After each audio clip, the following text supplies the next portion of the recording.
the hidden earth filter trick that makes dirty water drinkable instantly. They didn't write this in survival manuals, they didn't teach it in schools, but out in the dirt, under pressure, when clean water meant the difference between life and death, people figured something out that still feels like cheating nature itself. 2 pieces of metal, a bit of soil, and suddenly filthy water starts behaving differently. Welcome back to Ancient Tactics. Today we are digging into a buried secret so simple it almost sounds fake. But it's rooted in real science, tested in harsh conditions, and quietly echoes techniques used around the time of World War II, when survival wasn't theory, it was reality. Let's get straight into it. At first glance, connecting 2 metals doesn't sound like water purification. It sounds like basic wiring. But this is where things get interesting. When 2 different metals touch and are placed in a moist environment, like soil or dirty water, they create a tiny electrical current. Not enough to power anything big, but enough to trigger chemical reactions. This is essentially a primitive galvanic cell. The same principle behind early batteries. Now, here's the twist. That small current starts to influence the water passing through the surrounding soil. It disrupts bacteria. It encourages certain contaminants to bind to particles in the earth. And, well, it changes how metals and impurities behave. You're not just filtering water physically, you're nudging chemistry itself to do some of the work. That's the secret.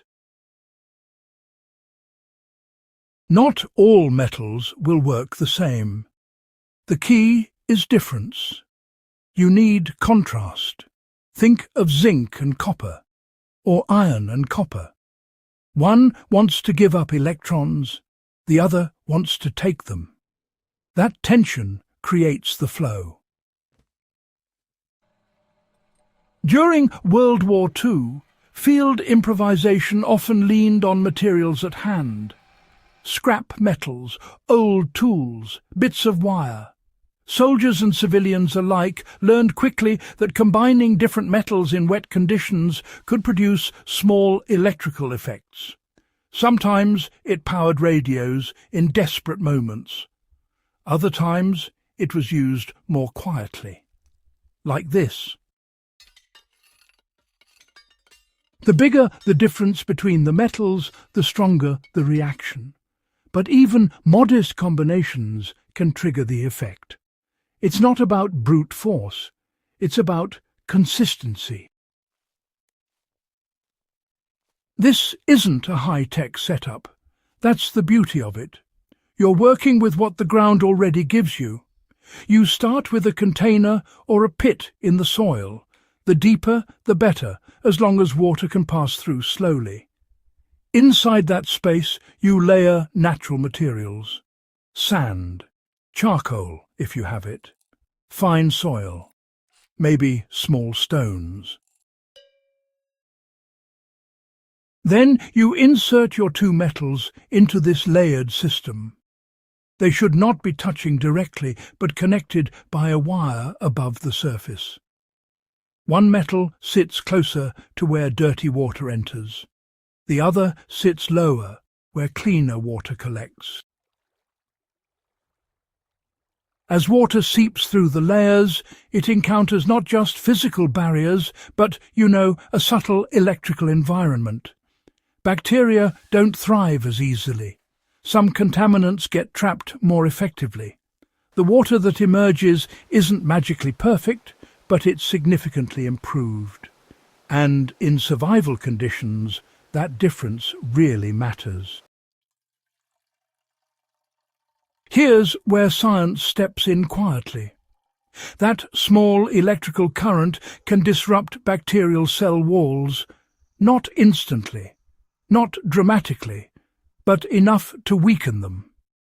Combine that with filtration through soil and charcoal, and you've got a multi-layer defense. Heavy metals in water can also behave differently under these conditions. Some become less soluble. Others bind to particles and get left behind. It's not a lab-grade purification system. It won't remove every virus or toxin. But compared to untreated water, it's a serious upgrade. And historically, that's what mattered. Improvement, reduction of risk, survival odds shifting just enough in your favour. This isn't the kind of technique that gets widely documented. It's just, well, too simple, too easy to overlook, and honestly, too easy to misuse if misunderstood. During and after World War II, attention shifted to industrial solutions, chemical treatments, chlorination, advanced filtration systems. The small, improvised tricks, they just faded into the background. But in remote areas, in survival situations, and among folks who rely on practical knowledge over theory, methods like this never fully disappeared. They just, stayed quiet. This earth filter approach works best when you combine it with other steps: boiling, settling, basic filtration. Think of it as one layer in a system, not the entire solution. If water is heavily contaminated, you still need to go further. But if you're dealing with murky river water, stagnant pools, or questionable sources, this technique can really shift things in your favour before you even apply heat or chemicals. It's especially powerful when resources are limited. No filters, no tablets, no fuel to boil water endlessly. Just earth, metal, and time. Here's something people don't talk about enough. Knowing a trick like this changes how you think. When you understand that even small materials can influence your environment, you stop feeling completely at the mercy of it. You start seeing options where others see none. That mindset showed up again and again during World War II. Improvisation wasn't optional, it was survival. And the people who made it through often weren't the strongest. They were the ones who noticed details, who experimented, who adapted. This earth filter idea fits right into that mindset. Let's be clear, this is not a miracle device. It won't turn toxic waste into spring water. It won't guarantee safety from all pathogens. But it does something important. It improves water quality using almost nothing. And in survival scenarios, improvement is everything. It buys you time. It reduces risk. It gives you a fighting chance. You might not be in a wartime scenario, but access to clean water is never something to take for granted. Natural disasters, infrastructure failure, remote travel, situations change fast. And when they do, simple knowledge becomes powerful.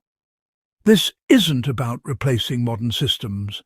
It's about having a backup, a fallback, a method that works when everything else is gone. That's what ancient tactics is all about. Not just history, but usable history. 2 metals, a bit of earth, a hidden current doing quiet work beneath the surface. It sounds almost too simple, but that's often where the real power sits, not in complexity, but in understanding. If you take one thing from this, let it be this. The environment around you is not just something you survive in, it's something you can shape, even in small ways. And sometimes those small ways make all the difference. If you found this useful, make sure to subscribe to Ancient Tactics. Share this with someone who should know it, because knowledge like this shouldn't stay buried.